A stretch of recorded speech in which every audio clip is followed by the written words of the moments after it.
Hello there. Let's talk about protein. Let's talk about the new food pyramid and all of these amazing things, right? Let's talk about it for a second.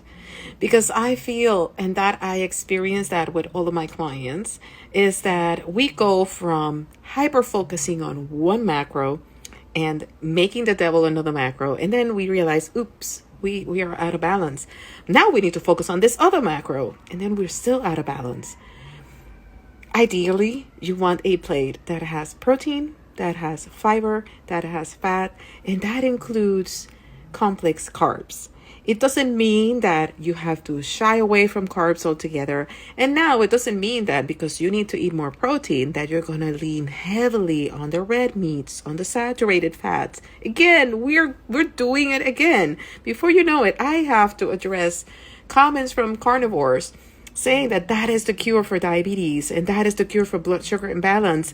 And it causes a bunch of other stuff because all of these different food groups, they are needed. They have a function in your body. The key is to find that balance. Balance. That is the right word. Balance. You need to find a way of incorporating that and having all of those different groups give fuel to your body the right way. You need protein. You need protein to stabilize your blood sugars, to build muscle, to have that sustainable energy. You need carbs. Carbs are needed for that quick energy. And there are certain hormones and certain things that your body needs, all of these elements in order for them to be produced. You need the healthy fats for your brain health. I had an expert, a professor, talking about that in one of my podcast episodes. How your brain cells, they need those omega-3s.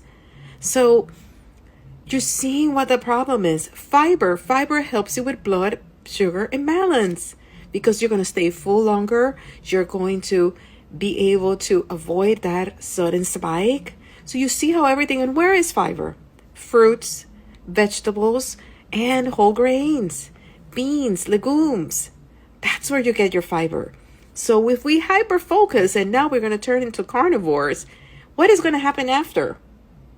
We're going to have a deficiency of fiber. Then before you know it, then it's going to be all about fiber. And no, fiber does not come from supplements. I know that every time you tell that to a client, they will come, oh, I'm going to grab a supplement. I'm like, no, why don't we just think about fruits and vegetables that actually are high in fiber that you want to incorporate? Why don't we incorporate a few beans? Why don't we incorporate some nuts that not only have fiber, but they have that good fat that help with your heart health? So come on, people. Come on. Let's embrace balance. And also, think about the fact that a lot of these studies, and I say that a lot, I say that about studies, I say that about blog posts, I say about all of those things. You have to see who funds these things. Because let's just say that if I am a major producer of beef and I fund the study, I am going to make sure that that study says that beef is amazing for me. And no, I'm not saying don't eat beef, and I'm not saying eat a lot of beef. But what I'm saying is you need to look at the underlying intention of these studies. Are they biased or not? What was the sample selection? I mean, become a scientist. But a lot of these things, when you see them going into extremes, you have to be careful. That's why I am such a strong advocate on balance. I do not like to work and imply that you're going to have to go into an extreme diet. I believe in balance. I believe in bio-individuality. I believe that you are going to become your own coach and you're going to figure out, okay, when I eat this, I feel so much better. My lab work's coming better. I'm able to move. My gut feels so much like you are going to be able to identify what works for you. And that is what I do with my clients. We go over these things and we find balance.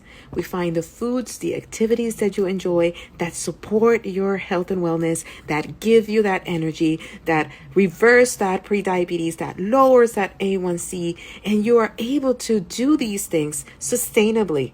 It's not a diet, it's not a temporary fix, it's not a band-aid, and it's not an extreme. So please, I know everybody's super excited to see that protein being highlighted. Balance is the key.